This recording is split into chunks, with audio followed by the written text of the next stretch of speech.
Vamos. Roberto.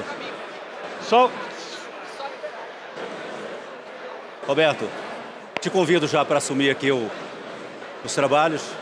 Eu sento aqui e aguardo. Tá bom.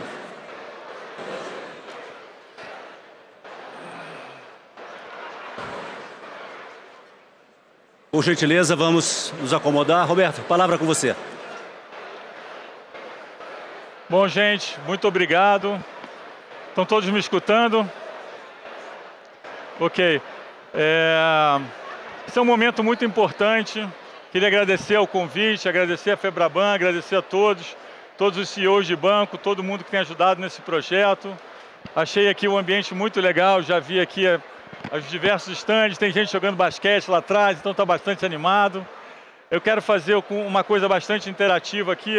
Eu vou ficar andando um pouco mesmo, porque às vezes eu não sei se eu consigo enxergar o meu próprio slide aqui, mas vamos tentar fazer de uma forma interativa. Eu acho que a gente está agora entrando numa fase, né, do que a gente imaginou em termos de evolução tecnológica, muito interessante, que é onde a gente começa a juntar os pedaços, né? A gente tinha um pedaço aqui, outro pedaço ali, estava muito solto.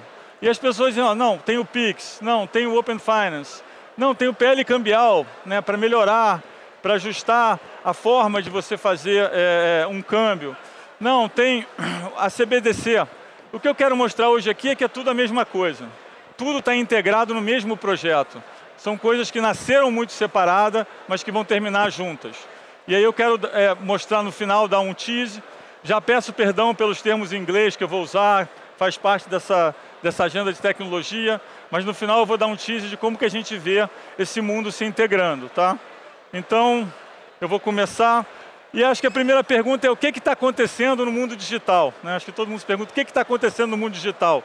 A gente vê muita transformação, muita gente falando sobre o assunto, muita gente investindo, NFT, muitas pessoas me perguntam o que é NFT? Poxa, tem uma foto de um macaquinho que vale uma fortuna, tal. Então, assim, é super importante entender o que está acontecendo. Então, a primeira coisa é entender que as pessoas estão procurando, né, por uma representação digital de algo que tenha valor, né? Então, a gente vê as pessoas olhando, né, o mundo e tentando colocar as coisas que têm valor numa forma digital. Depois, o que a gente vê, as pessoas colocam um encryption em volta desse ativo, e aí começam a pensar em como eu vou distribuir, né, esse ativo com encryption em um ledger de tal forma que ele seja verificável, transferível, tem o tema da visibilidade que ajuda, tem o tema da segurança. Então, basicamente, hoje o que a gente tem é as pessoas monetizando ativo de forma digital, né? Então, qual é o verdadeiro debate? Que eu acho que é o grande debate que a gente vai ter, é o grande debate do mundo de finanças e tecnologia, desculpa, aqui está na sua frente. Eu acho que o grande debate é o seguinte, nós estamos migrando para uma economia tokenizada? Acho que essa é a pergunta que a gente quer responder, né? Sim ou não? Eu acho que existem evidências que sim, né? Acho que a gente está caminhando de uma forma rápida para o mundo tokenizado. No mundo financeiro, a gente vai começar a ter uma dicotomia entre o que é account-based e o que é token-based. Isso vai crescer, acho que de forma exponencial, nos próximos meses, próximos anos. Então, a transformação principal é tokenizar ativos. Estamos falando de extrair valor digital de algum ativo, como eu já disse, é o que a gente tem visto em diversas partes. E a gente tem como é que a gente extrai valor desses ativos de forma digital? Bom, a gente já mencionou, você coloca um encryption, coloca num ledger, e aí você consegue transacionar com uma forma divisível e segura.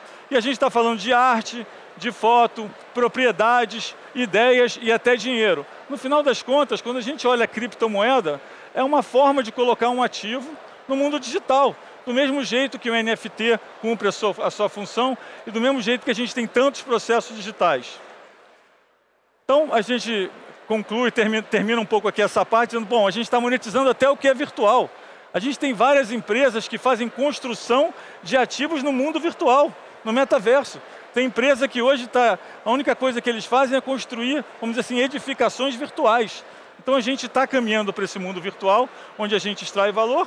E aí, eu diria que isso está apenas no começo, o Banco Central entende isso, o mundo financeiro está entendendo isso, nós estamos juntos nessa jornada. Então, eu separei aqui uma frase de um artigo que eu achei bastante interessante, que diz o seguinte, se a tese da tokenização for verdadeira, o século XXI será um período de criação de redes multiativos, reguladas, globais e tokenizadas. Então a gente vai sair do mundo de account-based para o mundo de token-based. Quando a gente sai do mundo de account-based para o mundo de token-based, eu acho que a gente vai para uma nova dimensão, onde todas as plataformas DLT vão passar a ter uma importância muito grande, uma modernização muito grande. Então é um pouco isso que a gente vai falar aqui hoje. Eu comecei regredindo um pouco para a gente entender que nós estamos falando sobre tokenização, nós estamos falando sobre ativos digitais e nós estamos falando sobre o sistema financeiro do futuro. Então, a primeira pergunta, quando a gente se debruçou sobre vamos fazer uma moeda digital, vamos fazer um Pix, vamos fazer um sistema de pagamento mais eficiente, vamos interagir com os bancos para a gente tentar melhorar a experiência do cliente na hora de transferir dinheiro. Então a primeira pergunta é que problema que eu estou tentando solucionar? O que eu estou tentando solucionar?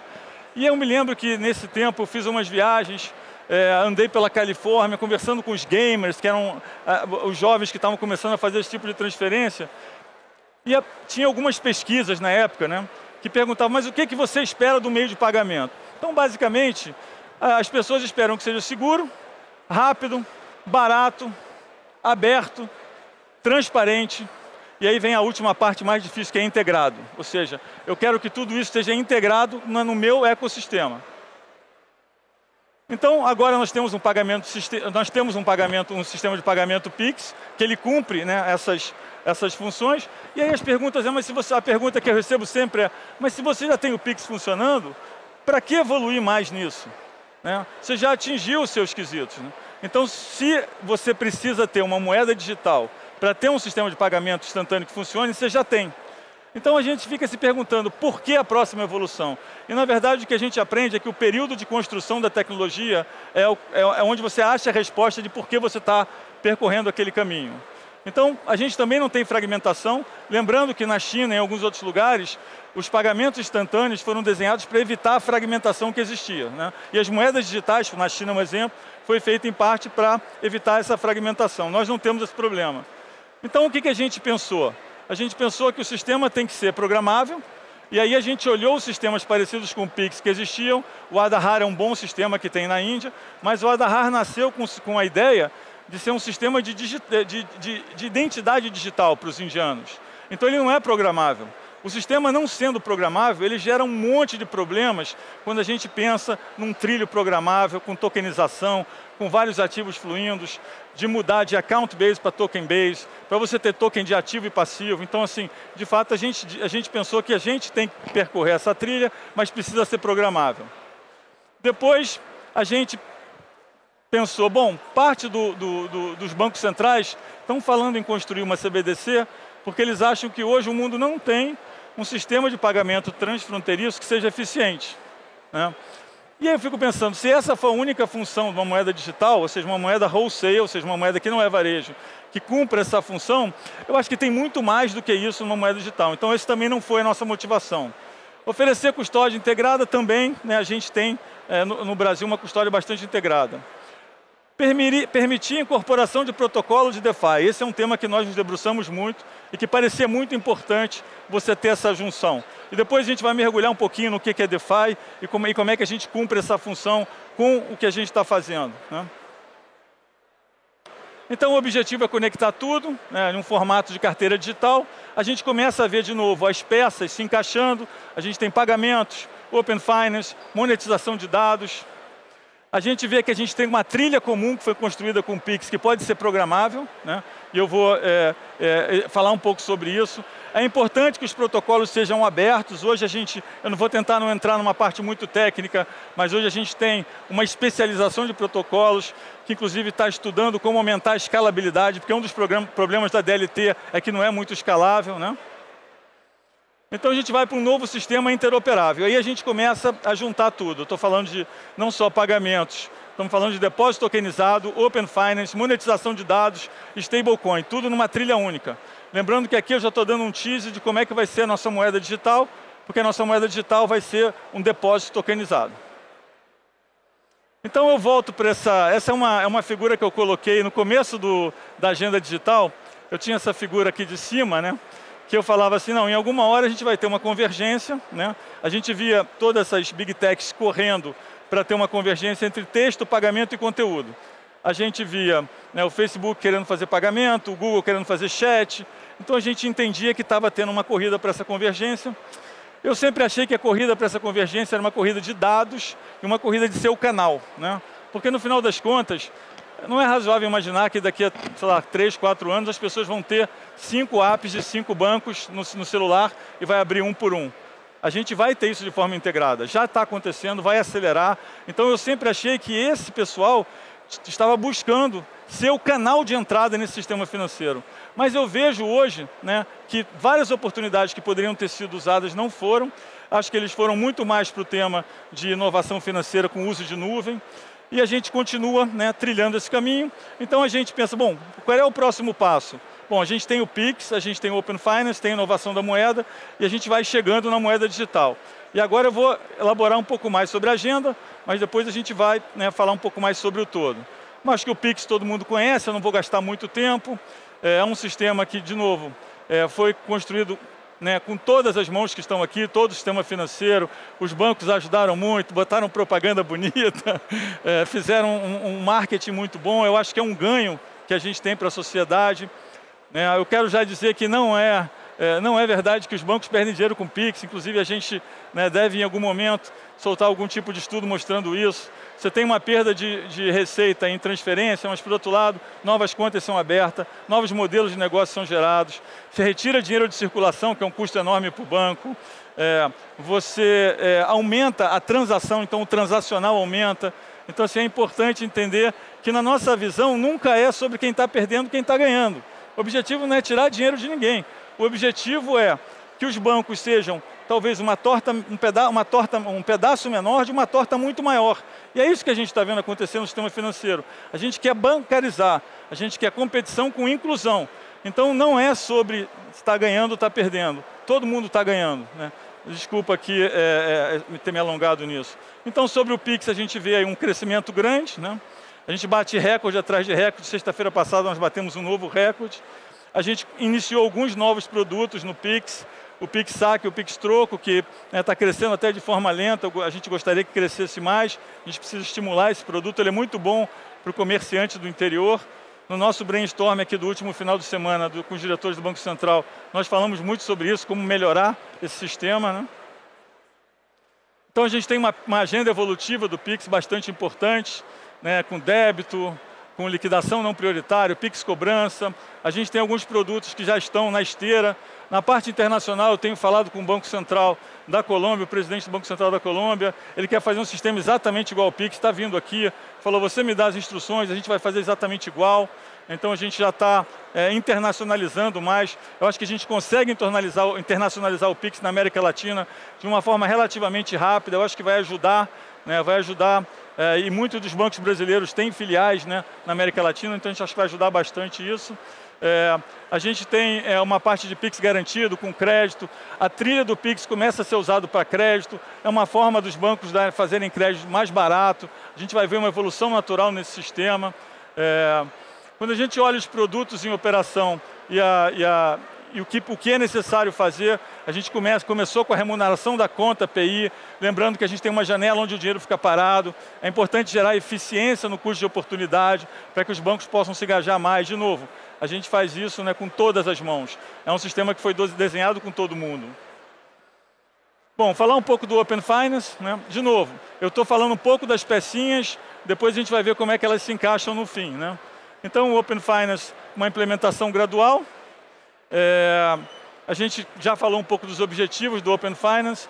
Na verdade, é permitir com que as pessoas usem seus próprios dados para obter melhores produtos mais sob medida, né, para melhorar, né, a sua, vamos dizer assim, a sua inserção no mundo financeiro. A gente tem um conjunto de soluções que vão ser desenvolvidas a partir do Open Finance. A gente tem um marketplace, iniciação de pagamento. A gente falou muito também sobre esse dispositivo de comparação de taxa, ou seja, que a competição seja mais online. Quando a gente fala de Open Finance, a gente já caminhou bastante. Quero agradecer aos bancos pela ajuda. Acho que está todo mundo muito engajado. O Milton deu uma reclamadinha ali, falando que está rápido demais. Mas a gente precisa avançar. É um projeto muito importante. A gente já teve 7,5 milhões de consentimentos e compartilhamentos. uma média de 260 milhões de chamadas de API, 4 bilhões de chamadas de API na fase 2, 800 instituições participantes. Então, assim, é um modelo que é referência, é o maior Open Finance que a gente tem no mundo, hoje vai ser o do Brasil, e vai ser o mais conectado, que é onde eu quero chegar no fim dessa apresentação. Eu quero mostrar para vocês que tudo está conectado, não tem nada separado. Quando a gente pensou isso lá atrás, a gente pensou uma trilha com várias peças que se encaixavam. Uma outra parte, uma outra peça que fica solta às vezes quando eu falo, mas a gente vai entender que ela vai conectar na frente, eu acho que o mundo, né, como um todo, as empresas como um todo, ainda tem uma deficiência na monetização de dados. Nós geramos, o próprio Banco Central tem. Às vezes eu olho a quantidade de dados que o Banco Central tem e eu falo, pô, com todos esses dados eu devia ter muito mais informação. Então nós ainda temos, obviamente está desenvolvendo a inteligência artificial, está desenvolvendo a forma de olhar os data lakes, mas eu acho que a gente ainda tem muito para avançar na parte de monetização de dados, né? E eu acho que é importante que as pessoas possam ter, estou olhando o André ali, da Drumwave, que está desenvolvendo um projeto sobre monetização, sobre Deal Wallet, que é você ter a sua própria carteira de dados. Eu acho que esse é um mundo fascinante, onde você consegue acumular os seus dados e monetizar seus próprios dados, ter uma comunicação direta, às vezes, com a empresa, que vai enviar para você os produtos sob medida, vai entender as suas necessidades de novo. Eu acho que essa parte de dados, a gente ainda tem muito para caminhar. A gente precisa de uma trilha onde os dados possam trafegar de forma segura e de forma organizada. Falar um pouco de CBDC, a gente tem olhado muito o que o mundo está fazendo, a gente vê que tem uma parte do mundo que fala, não, CBDC vai ser um sistema de pagamento de atacado. Então, a grande vantagem do CBDC é que eu vou fazer pagamento transfronteiriço, eu vou fazer pagamento entre as empresas. Eu tenho, a nossa opinião é que isso é pensar pequeno para o CBDC. A gente acha que o CBDC pode ter um papel muito além disso. Então a gente entende que alguns países estão fazendo somente o atacado e não o varejo, mas a gente acha que isso deixa a desejar. Tem um pessoal que fez CBDC como forma de pagamento instantâneo, como Bahamas, China e Suécia. De novo, a gente já tem o Pix, então para a gente fazer um CBDC só para ter um pagamento instantâneo, a gente já tinha o Pix. Então a gente pensa que o CBDC é um fomento de novos negócios. Ele vai interagir numa trilha com dinheiro físico e dinheiro digital que vai proporcionar às pessoas, né, a monetizarem melhor seus ativos, a tokenizarem melhor seus ativos, e os bancos vão começar a olhar seu balanço não em forma de account, mas em forma de token. É isso que a gente quer. Lembrando que a nossa CBDC nada mais é do que um depósito tokenizado. Então, vou passar um pouco, não sei como é que eu estou de tempo, não estou vendo nenhum relógio, mas... parte de 26, eu tenho 30, é isso? Eu tenho 30 minutos? Eu vou precisar um pouco mais. Então vou passar um pouco esse slide aqui, oportunidades e desafios. Bom, isso aqui é um pouco o que é uma arquitetura DeFi, é o que a gente tem olhado, no que a gente pensa que esse negócio deveria caminhar. Então a gente tem plataformas que se agregam, a camada de agregação, a gente tem a parte de desenvolvimento de aplicativos, as padronizações, e aí é onde a gente entra com a parte de token, com padronização de emissão de token e com o blockchain. Então, essa arquitetura a gente acha que é uma arquitetura que vai prevalecer no mundo financeiro, né? Mas eu não acho que é um DeFi, eu acho que vai ter uma interação entre o que a gente consegue fazer no mundo regulado e o DeFi. E essa interação é muito importante para a gente fazer com que o nosso sistema financeiro, os nossos bancos, trafeguem nesse ambiente de forma saudável. Então, falando um pouco da moeda digital. Bom, inovação e competição para uma economia, a parte de pagamentos transfronteiriços, isso aí a gente já falou um pouco. O desafio é viabilizar usos, né, que vão além das soluções, né? Tirar proveito do ecossistema. De novo, a gente tem feito muita coisa no Lift, no Sandbox, que são projetos onde a gente recebe, né, as ideias, né, e desenvolve as ideias. As diretrizes também eu já falei um pouco, como eu estou um pouco sem tempo, mas aqui é uma parte mais ou menos comum das diretrizes de CBDC, que o mundo tem discutido. Lembrando que quando eu vou nesses ambientes, nesses fóruns internacionais para debater CBDC, eu vejo que a nossa CBDC vai ser muito diferente, né? Agora eu começo a ver um ou outro artigo falando em tokenizar depósito, mas a gente tem uma visão muito diferente de qual é a função que deveria ter, qual é o propósito, qual é a missão, né?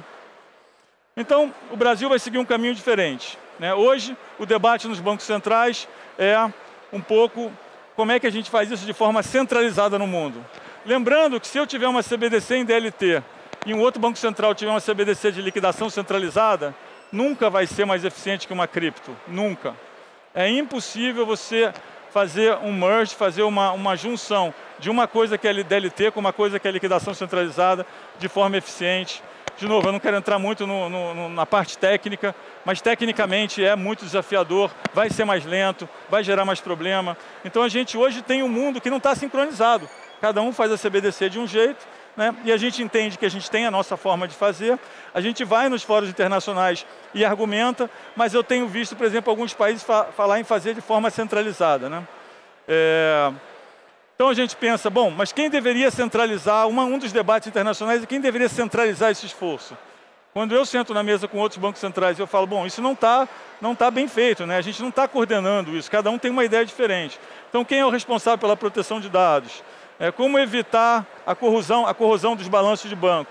Vários modelos de CBDC que tem aí, vocês já devem ter visto, que na verdade o que eles fazem eles têm, né, um ativo, a diferença entre ativo e passivo acaba entrando no balanço do Banco Central, e aí você interfere a capacidade dos bancos de dar crédito. Essa é a última coisa que a gente quer fazer, é o contrário. A gente quer que os bancos consigam dar crédito de forma mais eficiente. O tokenizar não só não limita, como estimula. Depois a gente pode entrar um pouco na lógica de por que isso é verdade. Então a gente tem um sistema que é depósito tokenizado. Como é que vai funcionar? Basicamente o banco transforma os depósitos. Os bancos IPs podem transformar depósitos, desde que seja M0 e M1, em stablecoins, em tokens, né? Ele pode ser convertido na CBDC emitida pelo Banco Central, sob demanda. Lembrando que hoje nós temos uma plataforma que chama STR, que funciona com o colateral de Fiat Money. A gente basicamente tem uma nova camada que funciona exatamente igual, só que de forma digital, né? Onde toda a compensação é centralizada e as sobras podem ser jogadas contra a CBDC emitida pelo Banco Central. Nós evitamos problema de corrosão do balanço dos bancos, que é um dos problemas principais hoje discutido no mundo. Os bancos são estimulados a tokenizar depósitos, isso gera consequência positiva. Tem uma securitização dos outros ativos que vai estar correlacionada, porque quando os bancos desenvolvem esse sistema, eles não só vão tokenizar os depósitos, mas eles vão ter a tecnologia para tokenizar outras coisas. Você começa a sair do mundo, voltando agora para o começo, você começa a sair do mundo do account base para o token base, começa a correlacionar as coisas. Nós começamos a ter uso de tecnologia tokenizada para controles internos. A gente já tem hoje evidências de que algumas tecnologias usadas em NFT, por exemplo, são usadas em controle de back-office e melhora muito os controles, né? A gente tem uma otimização da relação entre ativo e passivo, porque a gente vai estar falando de token com token, divisível e atomizado com liquidação instantânea, né? Então, essa parte de liquidação atomizada é muito importante, porque a gente sai de uma liquidação, né, via wire, para uma liquidação atomizada com jogadores múltiplos, melhora muito a eficiência, distribuição de ativos. Então eu poderia aqui gastar bastante tempo falando sobre isso. Então isso é um pouco como, me perdoe a figura um pouco atrapalhada, mas isso é um pouco como a gente vê, né? Tem um atacado, a gente já tem hoje o interbancário, então eu tenho o varejo, eu tenho uma rede de liquidação que é o STR, que liquida o atacado. Eu tenho uma rede de liquidação, o SPI, que liquida toda a parte de pagamento instantâneo, o PIX, e eu vou ter uma camada em cima disso, que vai ser uma liquidação inteligente digital, que vai liquidar todos os stablecoins de forma digital, um banco contra o outro. Lembrando que, quando um banco, por exemplo, pode sofrer algum tipo de ataque, alguma coisa, e as pessoas resolvem mudar a moeda para o token, ele tem a mesma condição, a mesma garantia, a mesma estrutura que a gente tem hoje no sistema já existente. Então, ele incorpora muitos benefícios. Por exemplo, uma parte que se discute muito hoje, qual vai ser a regulação da CBDC? Bom, se a regulação da CBDC é tão complexa, e se a minha CBDC nada mais é do que um depósito tokenizado, a regulação dos depósitos, ela transborda para a regulação da CBDC. Então, a minha regulação fica muito mais fácil, porque eu já tenho um ambiente regulatório, né, com o mesmo ativo de forma física. E é exatamente igual. Funciona a liquidação igual, a máquina de liquidação vai ser igual. Agora, ele vai ter, obviamente, vai trafegar, né, em trilhas diferentes, né? Então, a gente tem ativos digitais, ativos tokenizados, toda a parte de digitalização que está vindo, né? Falar um pouco do Lift Challenge, que é o nosso laboratório. A gente tem um laboratório que, no final das contas, é onde a gente agrega o conjunto das ideias. A gente tem feito isso bastante. Isso tem ajudado bastante a gente. Aqui tem uma lista um pouco dos proponentes selecionados, os casos de uso. Lembrando que a gente tem falado sobre produtos que a gente achava, inclusive, que os bancos iam fazer logo no começo do Pix. Por exemplo, quando a gente lançou o Pix, a gente falou, poxa, o banco vai fazer seguro de Pix. Talvez os bancos queiram fazer um Pix offline. Porque hoje você abre a sua carteira, tem que botar a cara, digitar. Por que a gente não pode ter um sistema onde você transfere do online para o offline com uma coisa muito mais fácil, que basta a identificação do celular e que ele está automático com o QR Code aberto para você pagar. Obviamente você não vai querer ter todo o dinheiro nisso, mas você poderia fazer um offline para facilitar, né? Então, de novo, tem alguns projetos nesse sentido. Bom, o nosso desafio é esse. Eu gostaria de ter vários pilotos em 2023 e eu gostaria de 2024 já ter, né, a moeda digital funcionando. Eu botei aqui uma coisa sobre criptoativos, mas como o tempo está apertado, eu vou passar um pouco. Eu acho que o ponto de criptoativos só que eu queria... Tá bom. Só um ponto de criptoativos que eu queria mencionar é o seguinte, é um debate muito duro também no ambiente de banqueiros centrais no mundo. Eu vejo muita gente falando em regular forte. Quando a gente pergunta por que regular forte? Não, tiveram perdas, não, teve problema. E eu acho que não é sobre as perdas, eu acho que a nossa função não é dizer o que é uma perda excessiva, o que é uma perda pequena, o que é uma perda média. A nossa função é saber que as pessoas têm transparência na compra. Então a nossa grande preocupação é que exista transparência nos produtos que são vendidos para os clientes. Então eu não acho que o regulador deveria entrar com a mão pesada, interferindo nos processos. Um outro argumento que eu vejo muito sendo usado, não, mas teve uma perda muito grande agora. Curiosamente, se você olhar o índice de criptomoedas e olhar, por exemplo, o RKK, que é um índice de inovação, eles caíram mais ou menos a mesma coisa. Um pouquinho mais, um pouquinho menos. Então, por esse argumento de perda pesada, toda a parte de inovação e tecnologia teria o mesmo problema. Um outro argumento que eu escuto muito é, não, mas esses algoritmos de criação são muito ruins. Eu começo a olhar os algoritmos e vejo que tem alguns algoritmos que são algoritmos de ATF. É um algoritmo de formação de uma criptomoeda baseado em outras, que tem a mesma lógica do ATF, que é amplamente negociado. Então, de novo, eu acho que os argumentos para fazer a regulação pesada não existem, e a minha preocupação é transparência, que as pessoas saibam o que estão comprando, saibam o que estão negociando, e obviamente que isso possa negociar num ambiente onde a gente consiga interagir a parte digital com a parte regulada. Passar então um pouco aqui. Então eu vou chegando aqui no fim. Isso aqui é um pouco o que eu imaginei que seria o futuro, tá? Então, isso aqui é o brinquedinho do futuro.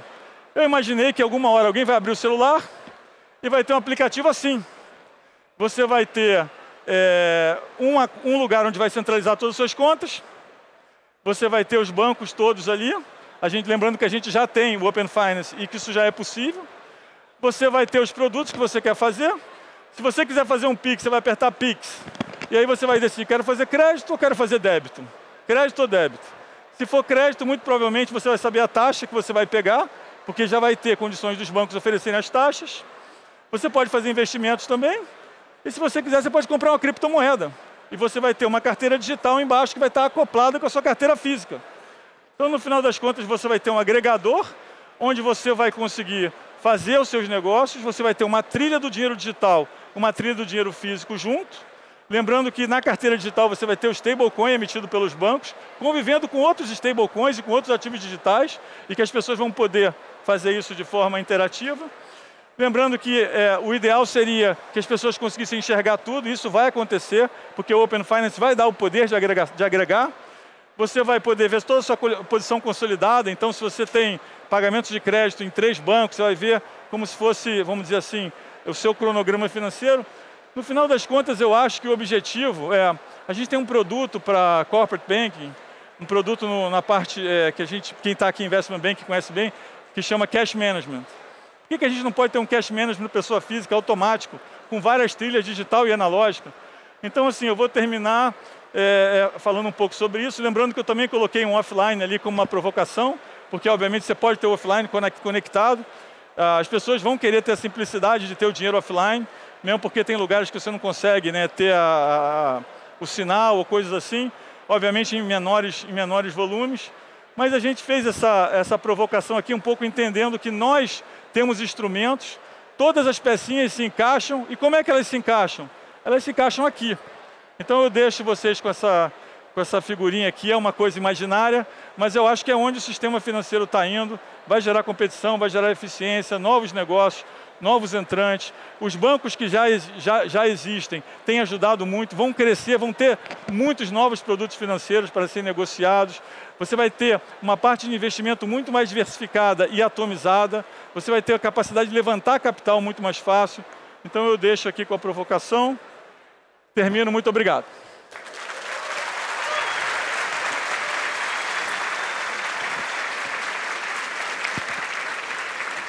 Preciso de um...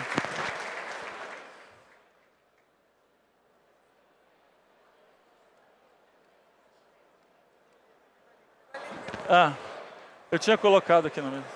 Eu tinha colocado na mesa, mas tiraram, perdão. Vamos lá.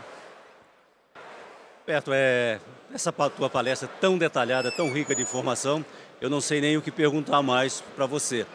Mas talvez a gente pudesse colocar uma questão que pelo menos me ocorreu a mim como jornalista, que a gente vive sempre bisbilhotando alguma coisa. Olhando para tudo isso, o que você poderia nos dizer? Estamos em que estágio em relação a outros países? E olhando assim, me parece tão avançado, e você que dialoga tanto no mundo, vendo o que os outros estão fazendo, estamos em que estágio? Você já disse que o nosso será diferente, mas no tempo, como estamos? Não, eu acho que... Eu acho que vários bancos vários bancos centrais, vários países estão em estágio bem avançado em alguns produtos. Na parte nórdica você tem essa parte de pagamento instantâneo e a parte de retirar a moeda física de circulação mais avançada. Na Índia você teve o Aadhaar, que foi um sistema que, apesar de não ser programável como o Pix é, ele é um sistema que gerou, né, um enorme benefício para a população. Eu diria, né, e aí puxando um pouco a sardinha para o nosso lado aqui no Brasil, que a gente está precisando um pouco ultimamente, mas acho que dizer que a gente está bastante avançado. A gente tem um sistema, o Pix, que quando eu vou em fóruns internacionais é super reconhecido. Quando eu falo um pouco de qual é a nossa trilha e como que a gente quer chegar, né, num sistema financeiro mais integrado e mais digital, e mostra um pouco de como as nossas coisas se conectam, eles acham inovador, né? Eu, inclusive, vejo algumas pessoas hoje, quando a gente fala de CBDC e eu falo do nosso modelo, algumas pessoas, alguns outros banqueiros centrais dizendo, não, talvez faça sentido olhar dessa forma, porque hoje é muito difícil num CBDC você fazer de tal forma que não interage ou que não tenha nenhuma influência na capacidade dos bancos de dar crédito. Mesmo em países mais evoluídos, sempre vai ter alguma, né? Então, assim, eu não acho que a gente, né, não vou dizer que a gente é o mais evoluído do mundo, mas eu acho que a gente está na fronteira da evolução. Tem vários países fazendo coisas interessantes, a gente tenta se conversar. Eu acho que o nosso modelo está mais integrado e mais avançado. Só para a gente finalizar, bom, tudo isso é muito disruptivo. A tua explicação ela é toda de tecnologia e ao mesmo tempo você diz o tempo todo, bom, vai ser muito simples. Qual é a sua expectativa de que a sociedade, a população vai entender e absorver isso com que rapidez, com que facilidade afinal? Essa é a parte mais importante, né? Não adianta fazer um sistema que você ache bom se as pessoas não conseguirem usar. Eu me lembro quando a gente colocou o Pix no ar, né, na nossa cabeça, quando a gente estava desenhando o Pix, a gente imaginou, bom, todos os bancos vão imediatamente integrar o Pix às agendas, porque você tem uma agenda no seu celular que já tem dados, já tem o telefone das pessoas, já tem e-mail das pessoas, e a gente tinha um banco de dados, o DICT, que a gente tinha disponibilizado, que a gente entendeu, bom, se o dado está no celular e está no DICT, é porque ele é uma chave. Se ele é uma chave, ele sobe direto e você não precisa digitar nada, né? Obviamente, no primeiro momento não foi feito assim, os bancos trabalharam muito, avançaram muito, fizeram até coisas, né, mais avançadas do que eu tinha imaginado, mas ficou, vamos dizer assim, amigável, ficou, né, com uso muito amigável. Hoje as pessoas usam o Pix porque é fácil, porque é fácil de entender, porque é fácil de transferir, porque é seguro, lembrando que a chave só serve para você receber dinheiro. Então eu acho que esse é o grande desafio, né? Quando a gente fala da moeda digital, as pessoas vão pensar, mas para que eu preciso da moeda digital? Bom, você tem uma moeda digital aqui, você vai ter um contrato digital, você vai ter um mundo lá na frente, né, onde você vai ter muita coisa tokenizada que você vai querer comprar e vender. Os smart contracts, contratos inteligentes, eles vão ser muito mais numerosos que são hoje. Lembrando que alguns bancos já têm experiência, já estão iniciando experiência de tokenizar parte da base de ativos ou de fazer experiências com token, emissão de bonds. Eu acho que a junção, né, do ativo e passivo junto com a facilidade é o que vai fazer o sistema se transformar. Boa parte aqui da tua audiência é o próprio sistema bancário.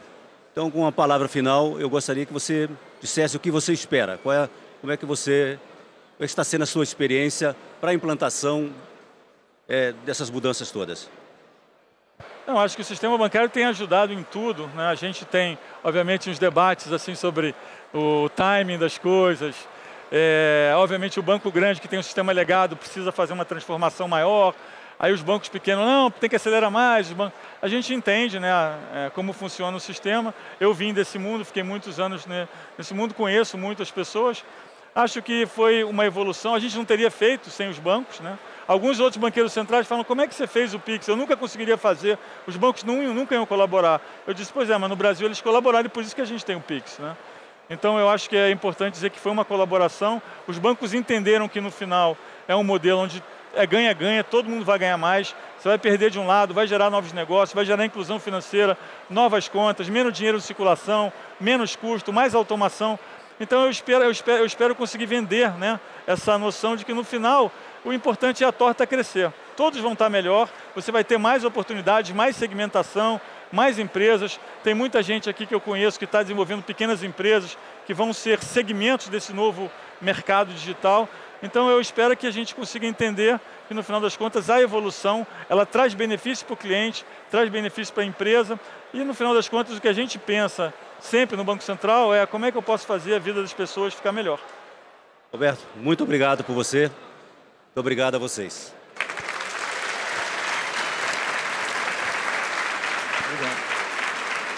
Obrigado. Obrigado. Vai matar nós. Obrigado. Hein? Fica aí, ele vai encerrar. Eu vou chamar ele para encerrar. Você tá bom? Tudo bem? Alô. Bom, eu convido o Isaac Sidney para dar uma palavra final neste evento.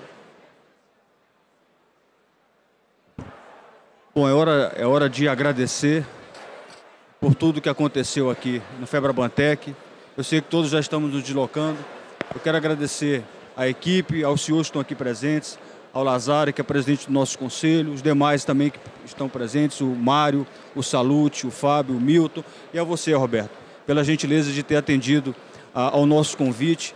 Nós temos uma satisfação muito grande de trabalhar com transparência com o Banco Central, que é o nosso regulador, convergindo, divergindo, mas com toda a independência que nós temos e com toda a autonomia que a gente tem para poder debater. Então, muito obrigado a vocês. Passaram por aqui 25 mil pessoas. Nós tivemos cerca de 150 patrocinadores, quase 200 painelistas e também pessoas que puderam contribuir. Portanto, é uma satisfação muito grande estar com vocês. Muito obrigado. Obrigado.